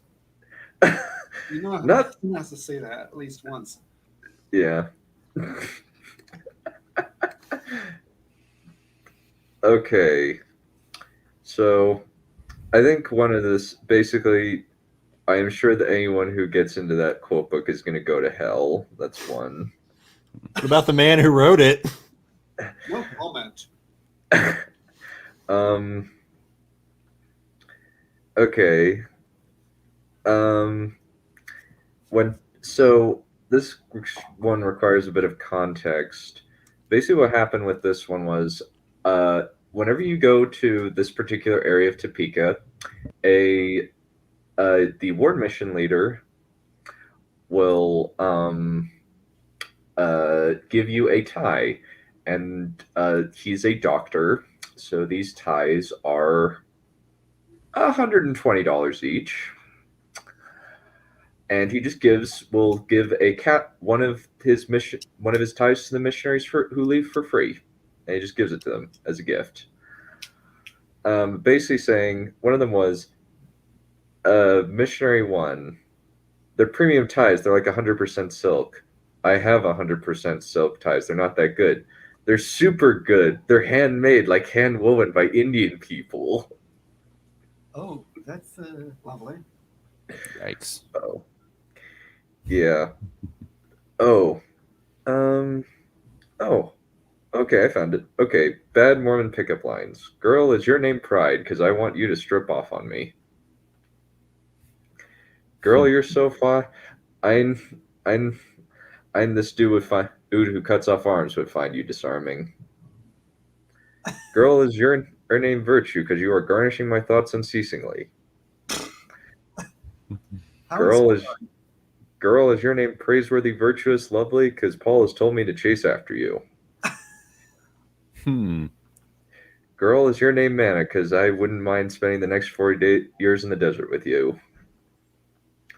Girl, is your name Pharaoh? Because if I was my serpent would be coming out so fast. No comment. How are you not married? I didn't come up with these. A friend of mine did.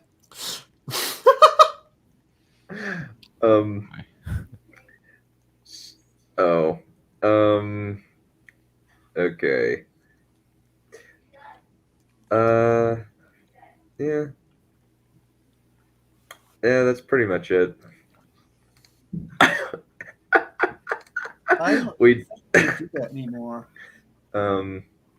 Yeah, I guess like what the required context. I think one of them was, yeah, I think probably just, I think one of them was, so there's an 8-year gap between me and my siblings. So I was the drunken mistake. Wow.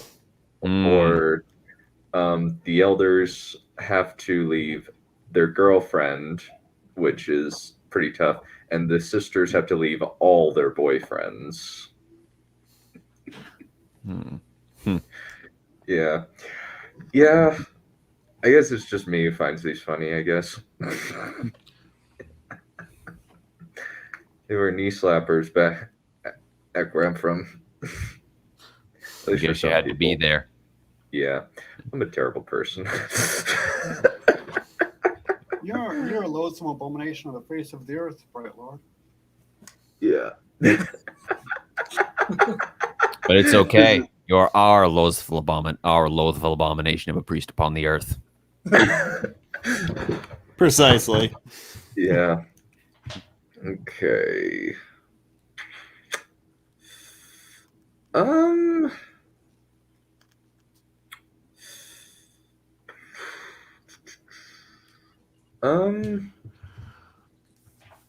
trying to find something in my large catalog list. What are y'all in the mood for? I could go for a burger. Oh, What's the chat in for? Just something. Just pick a theme, name any theme, and I'll find something related to it. Blaster? Yeah, I second that motion. Dragon Blaster. Okay. third. Okay. Let me find it. Such resignation. Don't make it too funny though. I'm eating. I don't want to like choke and die. This isn't Mormon pickup. It's brutal. Yeah. So I actually retitled it to Dragon Blaster Season 1, the game that ruined our lives. The game that ruined our lives. I thought it'd be the story that ruined Dunn's writing career. Or made it. Well, I know the cover is freaking awesome. Are there going to be illustrations in the body of the work? No, I don't have that much money. Oh bother. Yeah. Okay, it's currently loading on my phone. Yeah. I don't know why. I would assume that like the things from my quote book would be funnier, but I guess like nobody has as crass a sense of humor as me. I just don't have the context for it. Yeah, true. I sort of got a vague idea that some of them must be referring. I know Manna in the Desert I got because that's something that's in the Old Testament. Same with Pharaoh. It's a reference to Moses. Yeah, Yes. it's Exodus. Yeah, I got that one. Yeah, I got that one too. Yeah, or there's a verse in the New Testament that's like we should, or maybe it's like I think Paul said like virtuous praiseworthy. You should chase after it. You should seek after these things. Sounds like something he would say something like that. I'm sorry. I just thought of a pickup line that I want to try real quick. And that is, Hey, baby, why don't you join me on this bed and we turn this solo act into a duet?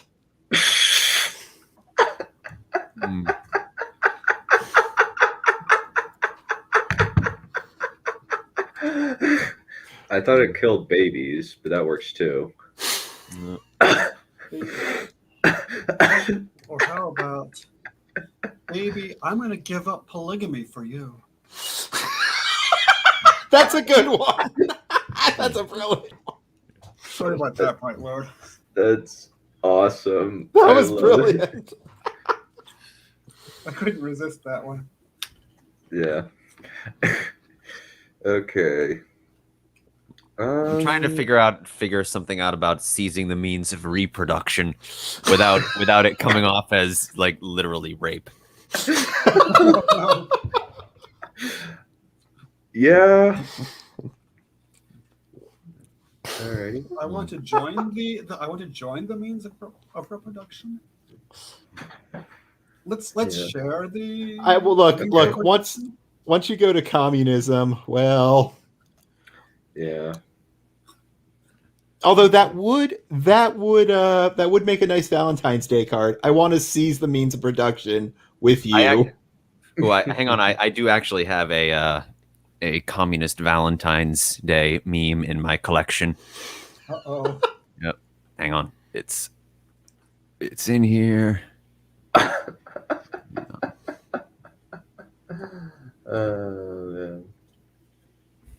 Alrighty. So Dragon Blaster Chapter 10. Hang on. I just got it. Let me share my screen. Screen. Where is it? It's Let's see this.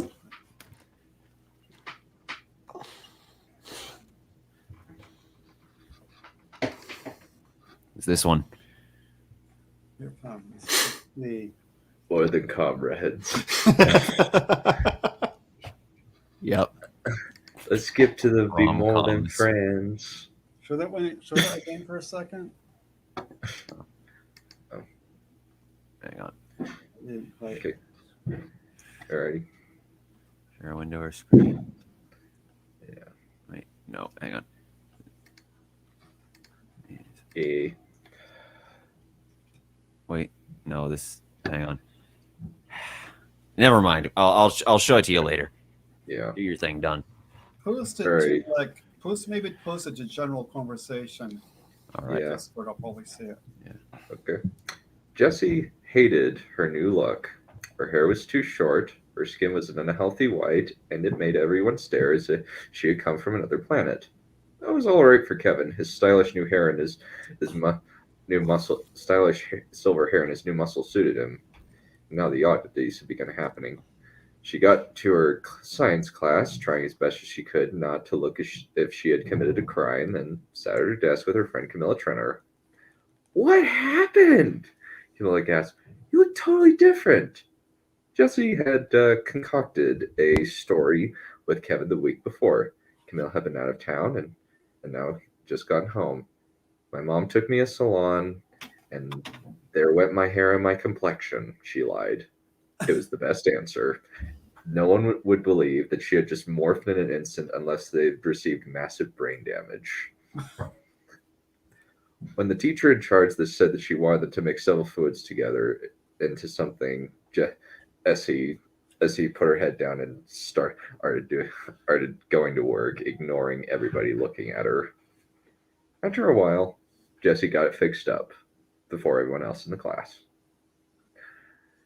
Mixing chemicals together to make elements was a piece of chocolate cake for her, but after acing the class, she went over to track meet. She always enjoyed running competitions, and she practiced every day. And now she had to make the track team for the second year in the row. After she got dressed, Jessie got on the track and watched Coach Berea take out her whistle and blow it. All right, you lazy slobs, she growled. Since you have the number 15, you are going to run 5 at a time on the track. The ones who are not participating on the run will rotate through push-ups and sit-ups. Understood? Understood, ma'am, yelled the track team. The coach set out the names and sent them on their rotations. Unsurprisingly, Jessie was in the last group. After a few minutes of sit-ups and a further 15, on push-ups, she was breathing hard from the exercise. Margaret, Danica, Madison, Selena, Jessie, the coach called. Get on the track. Feeling relieved that she could get to running, Jessie took her place on the track with her other teammates and waited for the whistle. A sudden rush of power surged inside Jessie, and her tiredness vanished. It was as if someone had taken an electrical charge and beamed her up. She ran as fast as an Olympic track star. She ran as fast as the wind, literally. Once she approached the end of the track, the coach looked stunned. I believe, she croaked, that you have beaten the all-time record.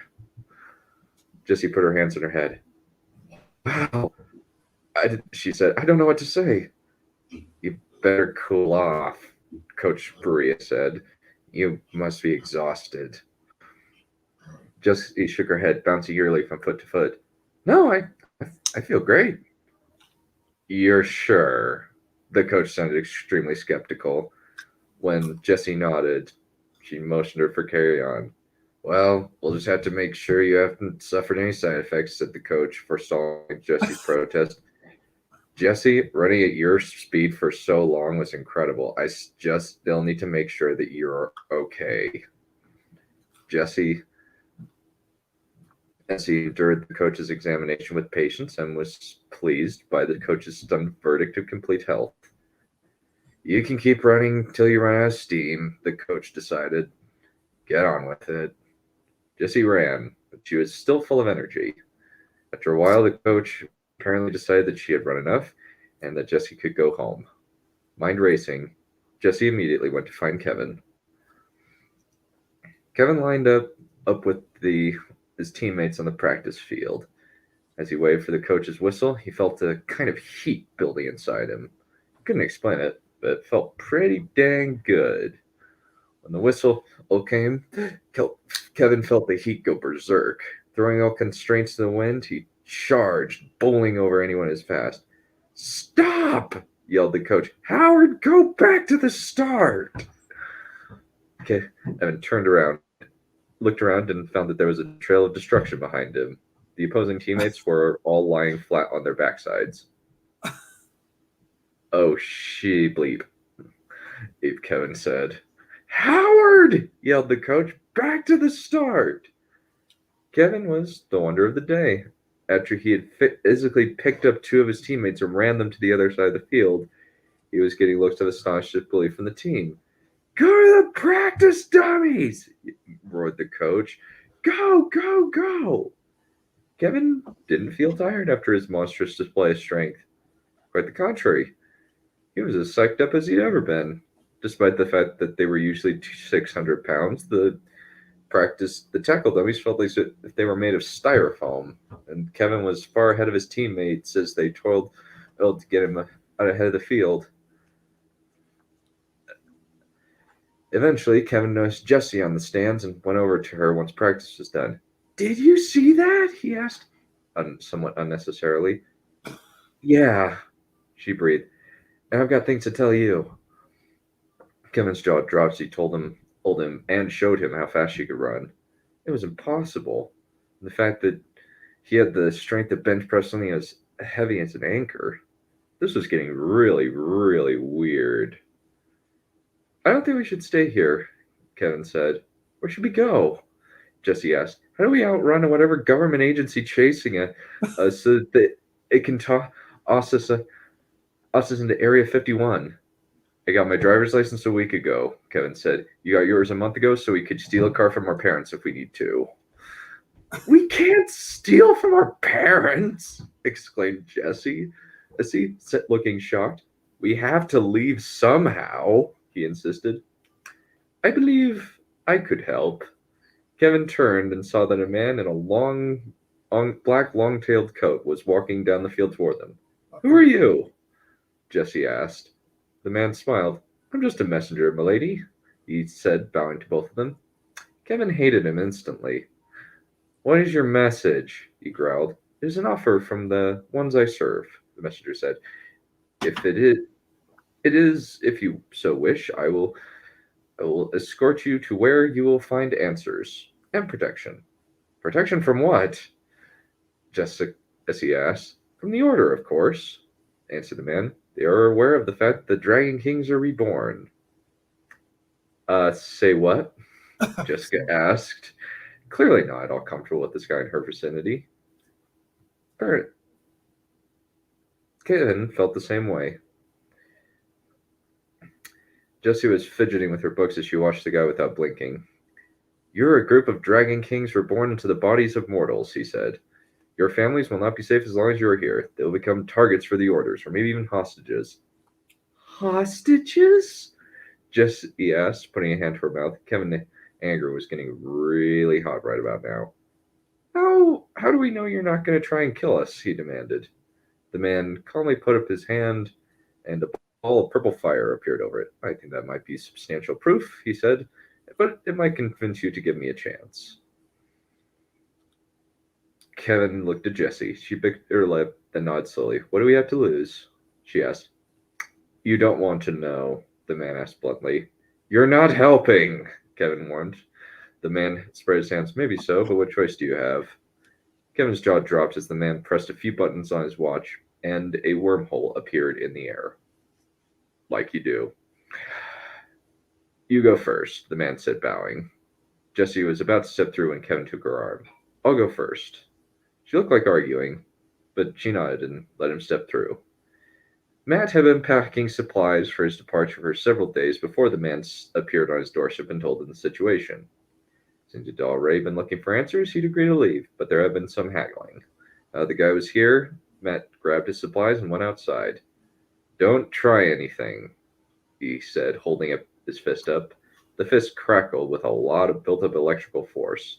The man raised his hands in a gesture of peace. Don't worry, sir, he said, in placating manner. I just want to talk.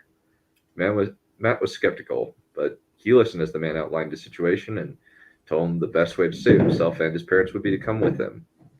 Where's your car? He asked. Don't need one, the man replied. He tapped his watch and a wormhole appeared. Matt gaped and stared. That sort of tech shouldn't exist. Matt's brain couldn't quite process the fact that, 1, a perfect wormhole generator actually existed, and 2, this guy just had one on his wrist.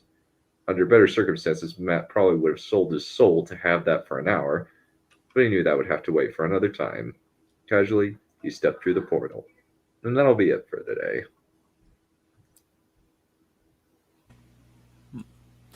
Well, there's the call to adventure.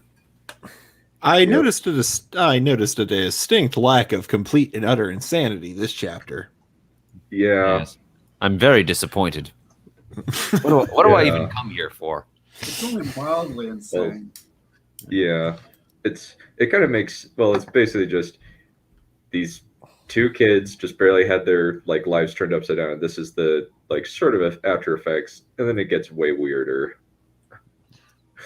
I can't help but think that this is something I would have seen on Disney Channel along the same time with American Dragon Jake Long. Yeah, I'm getting that too. Unironically, probably, yeah. That was I kind of thought about my inspiration, at least initially, was actually Aaron Stone, which was another Disney Channel show. Have either of you heard or seen? I've heard of it, but I can't say I didn't watch. I was too busy watching Cartoon Network at the time.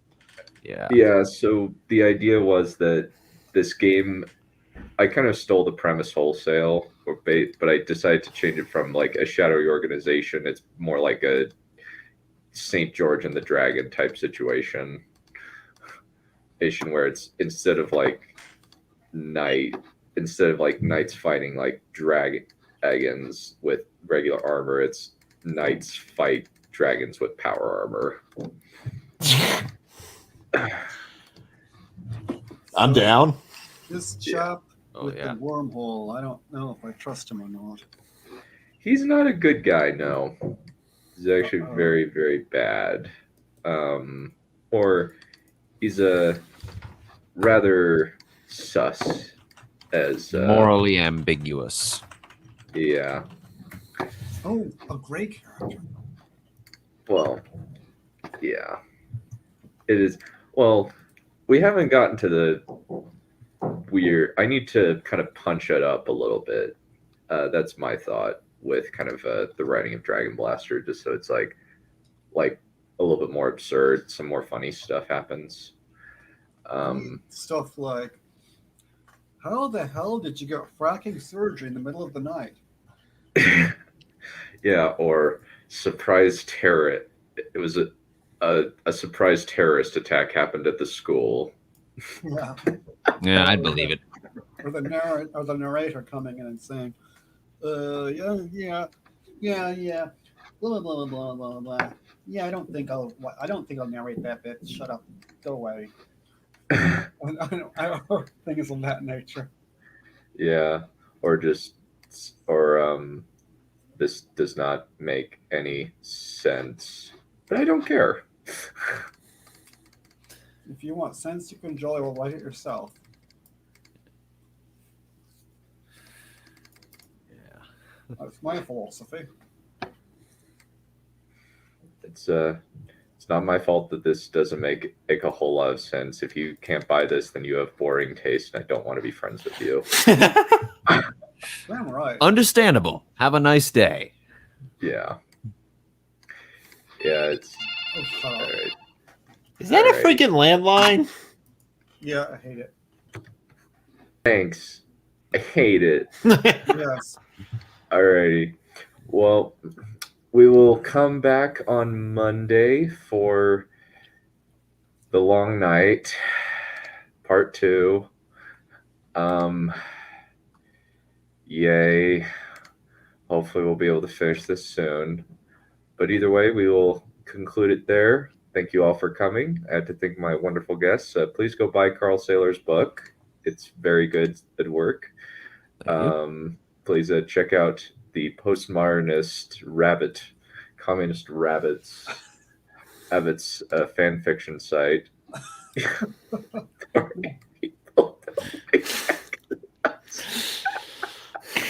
Oh no, Long Night Part 2, Electric Boogaloo.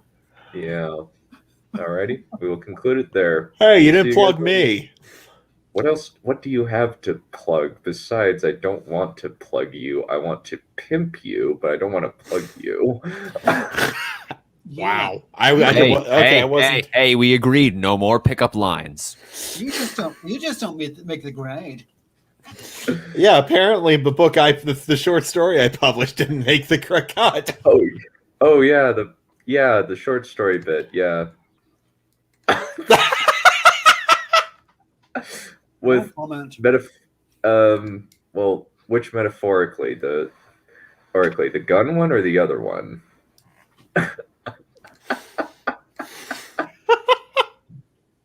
Alrighty, we'll conclude it there. She's gotten possessive really quick. Yep. What Hey, happened? she's the Becca. Becca's very possessive of her bard. Oh, okay. Yep. It's like Neph and Wolf all up in here, only more classy. Oh, yes, of course. Kind of ironic in a way. Alrighty. All right. Bye, guys. See you guys. See ya.